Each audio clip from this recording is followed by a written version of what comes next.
আসসালামু আলাইকুম রহমতুল্লাহ। আমি আপনাদের সামনে হাইড্রোলিক্স অধ্যায় পঞ্চম সকল প্রবিধানের জন্য এটা প্রশ্নটা ডুয়েটে দিয়েছিল 2016-17 শিক্ষাবর্ষে অ্যাডমিশন টেস্টে, এবং বইয়ে দেওয়া আছে। যে প্রকাশনেরই বই হোক না কেন এই প্রশ্নটা পাবেন। তো এই প্রশ্নটা দেখে লাগতেছে অনেক কঠিন, কিন্তু আসলে অনেক সহজ। হ্যাঁ, এই প্রশ্নটাতে অনেক কিছু বোঝার আছে, এজন্য আমি প্রশ্নটা সমাধান করে দিচ্ছি আপনাদেরকে। এটা অনেক কাজে লাগবে। দেখেন, আমি প্রশ্নটা পড়ি আগে, দেখেন কি বলতেছে। আচ্ছা, এটা উদাহরণ নাম্বার 3 আর পেজ নাম্বার 96। এটা হক পাবলিকেশনের 10ম সংস্করণ বই থেকে, অন্য বইগুলো পাবেন এই প্রশ্নটা। হ্যাঁ, তাহলে আমরা শুরু করি। দেখেন নিচের চিত্রে, তাহলে একটা নিচের চিত্র দেওয়া আছে, প্রদর্শিত পাইপ নেটওয়ার্কের মাধ্যমে পানি প্রবাহিত হচ্ছে। তাহলে একটা চিত্র, এই চিত্রতে নেটওয়ার্ক, হ্যাঁ, পাইপ নেটওয়ার্কের মাধ্যমে পানি প্রবাহিত হচ্ছে, যেটার কিউ ওয়ান এর মান দেওয়া আছে 750 লিটার পার সেকেন্ড। এটাকে আমি কি করেছি, মিটারে নিয়ে গেছি, ঘনমিটারে। এটা হলো ঘনমিটারে। হ্যাঁ, এটা ঘনমিটার হবে। তো 1000 লিটার সমান কি 1 ঘনমিটার, এটা আমরা জানি। হ্যাঁ, মিটারের ঘনমিটার নিয়ে যাওয়ার জন্য কি করছি, 1000 দ্বারা ভাগ দিয়েছি, এটা পেয়েছি। তো আচ্ছা, এটা গেল। এরপরে দেখেন পাইপ ওয়ানের আবার কি দেওয়া আছে, পাইপ ওয়ানের ব্যাস দেওয়া ছিল 20 সেন্টিমিটার। আমি 20.20 মিটারে নিয়ে গেছি। হ্যাঁ, মিটারে করেছি আর কি।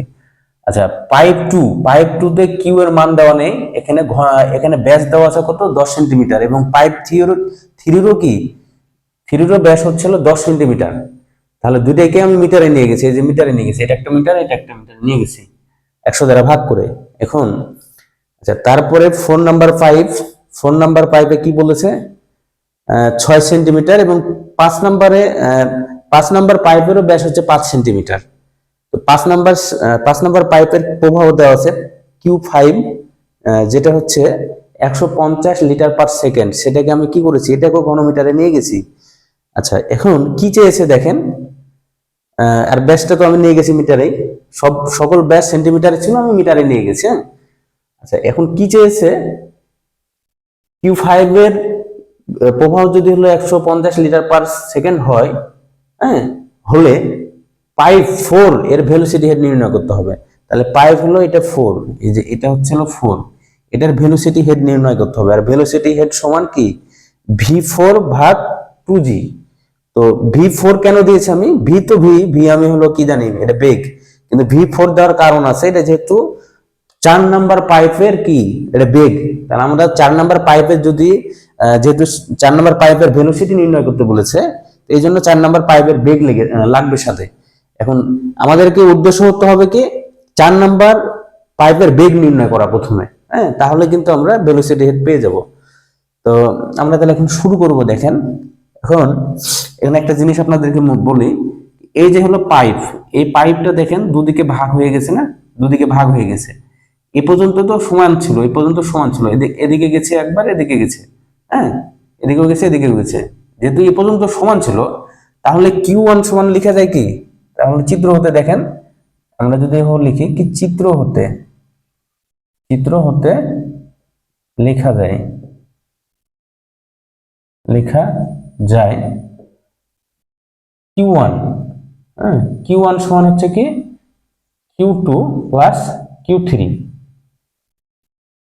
Q1, এই যে এটা পাইপ, এখান থেকে শুরু করে এই পর্যন্ত পাইপ Q1ই আছে। এরপরে কি হয়েছে, এদিকে গেছে একটা, এদিকে গেছে একটা, তাহলে দুদিকে ভাগ হয়ে গেছে। হ্যাঁ, তাহলে প্রথম পাইপের প্রবাহ সমান কি, কিউ যেহেতু প্রবাহ সমান হচ্ছে কি, যে দুটা পাইপে বিভক্ত হয়েছে সেই দুটা পাইপের যোগফল, প্রবাহের যোগফল। তো আমি তাই করেছি, দেখেন এটাই তাই করেছি। এখন আমাদেরকে একটা জিনিস মাথায় রাখা লাগবে বা মনে রাখা লাগবে, দুইটা পাইপের যদি ব্যাস সমান হয়, দেখেন এই পাইপেরও ব্যাস যা, হ্যাঁ, আবার এই পাইপেরও ব্যাস তাই। যে এটা কত, 3 এবং হলো 2 নাম্বার পাইপের ব্যাস হচ্ছে 10 সেন্টিমিটার, এটাকে মিটারে নেওয়া আছে। এখন যেহেতু ব্যাস সমান, তাহলে কি হবে, এটার প্রবাহ সমান হবে। হ্যাঁ, প্রবাহ সমান হবে। আচ্ছা, তাহলে আমরা লিখতে পারি কি, Q2 সমান হলো Q3, এটা আমরা লিখতে পারি, Q2 সমান Q3। এখন দেখেন আমরা এখানে কিছু কারেকশন করি, Q1 কে Q1 ই রাখি, আর Q2 এর জায়গায় এটা Q2। আচ্ছা, Q2 কে Q2 এ রাখি, আর এই Q3 সমান কি Q2 না, এই যে Q2, কারণ হচ্ছে কি Q2 সমান Q3, এই যে আমরা এখানে পেয়েছি। আচ্ছা এখন এটা কাজ করি, Q1 কে Q1 এ রাখি, আর এটা কি 2Q2। আচ্ছা এখন আমার প্রয়োজন কি Q2 এর মান আগে নির্ণয় করব, হ্যাঁ Q2, তো এটা দেন 2 দিলাম, আর এটা Q1, কিউ এর মান কত, Q1 এর মান দেওয়া আছে হলো 0.750 ভাগ 2, এটাকে যদি আমরা নির্ণয় করতে যাই তাহলে কি হবে, 375, হ্যাঁ 375 কি আসবে এটা, এটাকে এই জায়গাতে লিখি 375 ঘনমিটার পার সেকেন্ড, ঘনমিটার পার সেকেন্ড আসবে, হ্যাঁ যেহেতু আমি ঘনমিটারে করতেছি। তাহলে আচ্ছা এখন লিখে যায়, দেখেন এটা কিন্তু Q2, এটা Q2, অতএব Q2 এটা, আবার যদি আমরা লিখি তাহলে কি হবে, আচ্ছা এটাকে এভাবে রাখলাম, আবার অতএব দেখেন Q3 হবে, তাহলে কি Q3 সমান Q2, Q3 সমান যেহেতু Q2, তাহলে এটা তো তাই 375 ঘনমিটার পার সেকেন্ড, কারণ কি Q2 সমান Q3, হ্যাঁ এই যে এখানে দেওয়া আছে। তাহলে আমরা একটা কাজ করতে পারি, দেখুন আমাদের এই পাইপের কাজ কিন্তু শেষ, এদিকে সাথে কোনো যোগাযোগ নাই পাইপের। এখন যে পাইপটা আছে সেটা হলো 3 নম্বর পাইপ, 3 নম্বর পাইপ থেকে আবার দুইটা ভাগে বিভক্ত হয়েছে, হ্যাঁ তো 3 নম্বর পাইপের এখন যোগফল সমান, বা 3 নম্বর পাইপের প্রবাহ সমান কি হবে, 4 নম্বর পাইপ আর হলো 5 নম্বর পাইপের যোগফল। হ্যাঁ তো তাই আমরা লিখবো, এখন দেখেন আবার খুবই সহজ একটা প্রশ্ন, জাস্ট খালি মাথা কাটাতে হবে লজিক্যাল বিষয় নিয়ে চিন্তা করে আর কি, হ্যাঁ? আচ্ছা তাহলে Q3, Q3 পাইপের প্রবাহ, এই যে এখান থেকে এ পর্যন্ত প্রবাহ, হ্যাঁ এই জায়গাটুকুর প্রবাহ Q3 সমান Q4 প্লাস Q5, তাহলে এ পাইপ আর এ পাইপের যোগফল, ঠিক আছে Q3 সমান। আচ্ছা এখন দেখেন আমাদের Q3 এর মান কিন্তু আমার জানা, এই যে এইটুকু আমি কিন্তু বের করে ফেলেছি অলরেডি, 0.375। আচ্ছা এটা দিলাম, এখন Q4 এর জায়গাতে আমি কি লিখতে পারি, দেখেন আমি কিন্তু এটা ভালো করেই জানি কি Q সমান হলো কি এ, হ্যাঁ এ আর ভি, কিউ সমান হলো কি এভি, তো এটা যেহেতু Q4 তাহলে আমরা কি দেবো, A4 ইন্টু হলো V4 দিলাম। এখন Q5 এর মান কিন্তু দেওয়া আছে, দেখেন Q5 এর মান কত, 0.15 দিলাম আর কি এটা।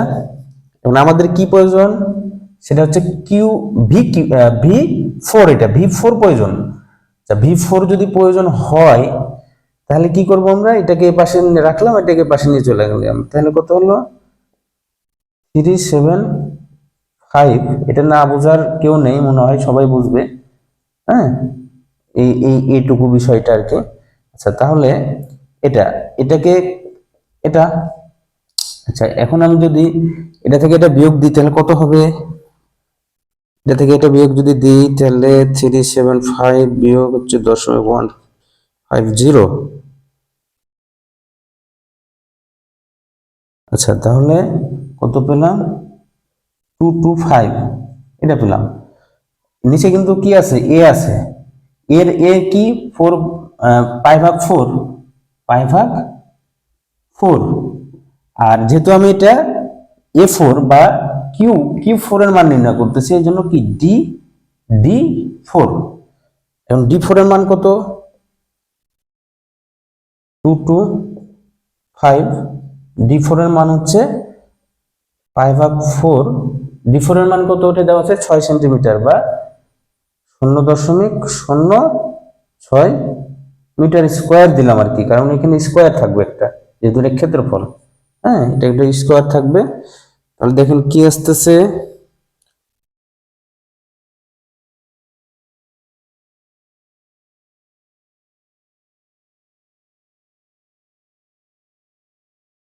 পাই ভাগ 4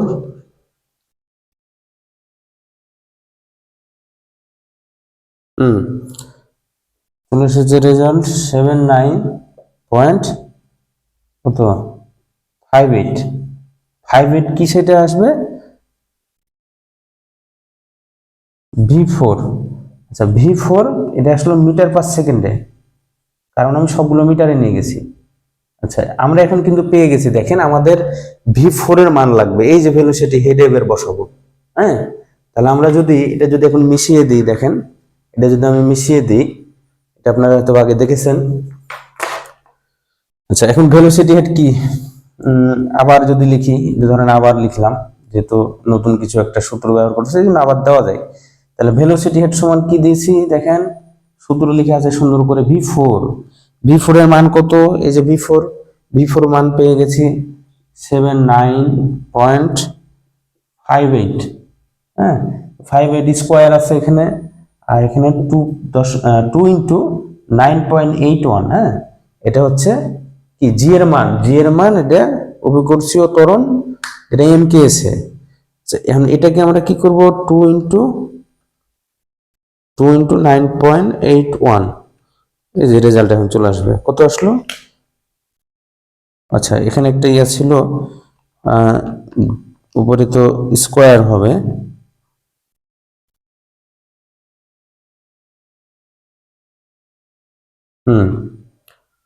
তাহলে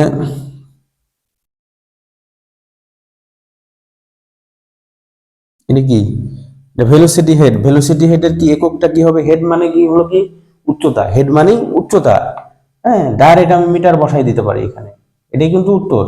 এখন কিভাবে উচ্চতা আসলো যদি এটা দেখতে চান আমি দেখিয়ে দিব, কোনো সমস্যা নেই। তার আগে আমি রেজাল্টটা দেখি ঠিক আছে কিনা 100%। আচ্ছা 78 স্কোয়ার ভাগ হচ্ছে 2.91। হ্যাঁ ঠিক আছে, এটা এখন কিভাবে আসলো মিটারে, এটা যদি দেখতে চান তাহলে আমাদেরকে যেতে হবে এখানে। হ্যাঁ, এই জায়গায় কি আছে, এই জায়গাতে লেখা আছে বেগ, বেগের, বেগ না, বেগের হচ্ছে কি বেগের মিটার পার সেকেন্ড, দেখেন মিটার পার সেকেন্ড হচ্ছে বেগের একক, মিটার পার সেকেন্ড। কিন্তু এটার সাথে একটা স্কোয়ার আছে, তার জন্য মিটার স্কোয়ার সেকেন্ড স্কোয়ার। এখন নিচে আছে কি তো টুই, আর জি এর একক কি, এটাও metre per second square, metre per second square. তাহলে দেখেন এটাও নিচে আছে এটাও নিচে আছে কাটা, হ্যাঁ এটা কিন্তু স্কোয়ার। আর এখানে আছে দুইটা এখানে আছে একটা, তাহলে থাকবে শুধু একটা, এই যে আমি এটা লিখেছি। ঠিক আছে, তো আপনারা এভাবে হলো প্র্যাকটিস করবেন, হয়ে যাবে। এগুলো খুবই সহজ প্রশ্ন, খালি জাস্ট শুরু করতে হবে সাহস করে, তাহলে দেখবেন মিলে যাবে।